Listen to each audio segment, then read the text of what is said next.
Leveling up in life means the version of you that got you to where you stand right now is not the version that will carry you to the next stage, and refusing to let that old self die is the most common way men get permanently stuck. The habits, the mindset, the comfort zones that served you at one level become the exact chains that hold you back at the next, because what made you competent where you are was never going to be enough for where you want to go. A man who wants to go from broke to stable needs different behaviors than the man going from stable to wealthy and clinging to the first set while reaching for the second guarantees he stays frozen between them. Growth always demands a kind of death, the shedding of an identity that has grown too small, and the men who keep rising are the ones willing to kill the comfortable version of themselves over and over, while everyone else stays loyal to a self that expired years ago. You do not rise to the level of your goals, you fall to the level of your standards, and this single distinction explains why so many ambitious men go nowhere despite dreaming big. A man can have enormous goals written on his wall and still live a small life, because in the moment of decision he does not act from his goals.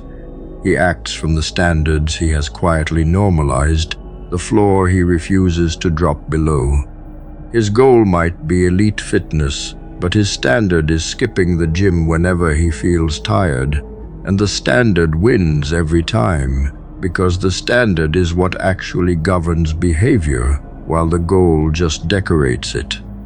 This is why raising your floor matters infinitely more than raising your ceiling, because the floor is where you live on the average day. Lift the minimum you will accept from yourself, the worst you allow on a bad day, and your entire life rises with it, because you become a man who simply does not go below a certain line anymore.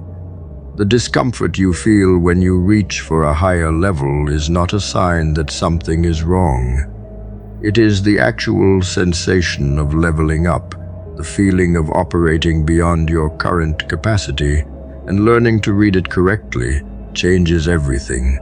A man trying to grow will constantly find himself in situations where he feels out of his depth, unqualified, like a fraud who does not belong in the room, and his instinct is to retreat to where he felt competent again. That retreat is the trap.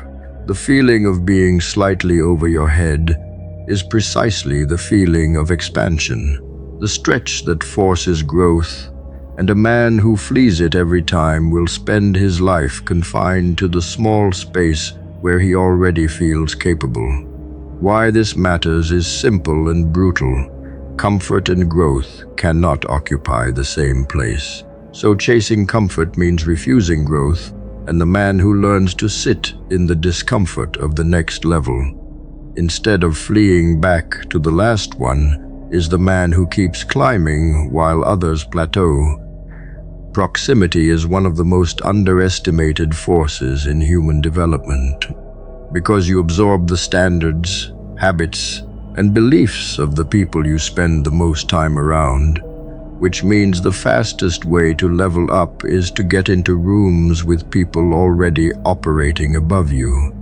A man trying to build wealth while surrounded only by people who think like the broke will find his own thinking dragged back toward theirs no matter how hard he resists, because the environment is constantly recalibrating his sense of what is normal and possible. Get around people who are where you want to be, and behaviors that once seemed extraordinary start to look ordinary.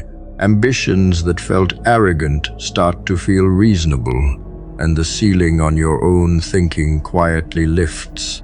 This changes you faster than any book or video, because you are no longer trying to imagine the next level abstractly. You are watching real people live it, and the mind learns by example far better than by instruction. Find the rooms where you are the smallest and grow into them. The plateau, that frustrating stretch where you are working hard and seeing no visible progress, is not a wall telling you to stop.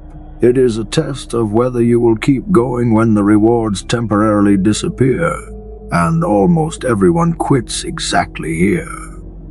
Progress is never linear, never the smooth upward line the mind expects. And there are long flat periods where the work is going in but the results have not yet surfaced, where it feels like nothing is happening no matter what you do. The men who break through are the ones who keep pushing through the plateau on faith, trusting that the invisible work is accumulating beneath the surface, even when the scoreboard refuses to move, while everyone else interprets the flatness as failure and walks away right before the breakthrough. Understanding this protects you from quitting at the worst possible moment, because once you know the plateau is a normal phase rather than a verdict, you can hold the line through it. The breakthrough almost always waits on the far side of the stretch where giving up feels most reasonable. Leveling up requires letting go of things, not just acquiring them, because you cannot reach the next stage while still carrying all the weight of the last one. And the men who fail to rise are often the ones who refuse to put anything down. The relationships that drain you, the habits that comfort you while they slowly rot you, the beliefs that once protected you but now confine you, all of it has to be examined, and much of it has to be released to make room for who you are becoming. A man clutching every old loyalty and every familiar crutch has no free hands to grab the next rung. This is why growth so often feels like loss before it feels like gain, because the shedding comes first, the painful release of things you have outgrown but still feel attached to. What changes when you accept this is your willingness to let go without guilt, to understand that leaving behind what no longer serves you is not betrayal but the necessary cost of becoming more, and that empty hands are what allow you to reach. Without measurement you are guessing, and you cannot improve what you refuse to track honestly, which is why the men who level up consistently are the ones who face the real numbers instead of hiding behind vague feelings about how things are going. The brain is a master of self-deception, happy to tell you that you are making progress when you are stalling, that you are working hard when you are coasting, that you are eating well when you are not, and the only defense against this comfortable lying is cold, objective data.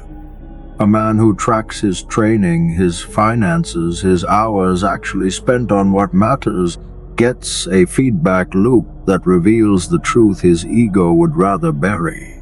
And that truth, however uncomfortable, is what allows correction.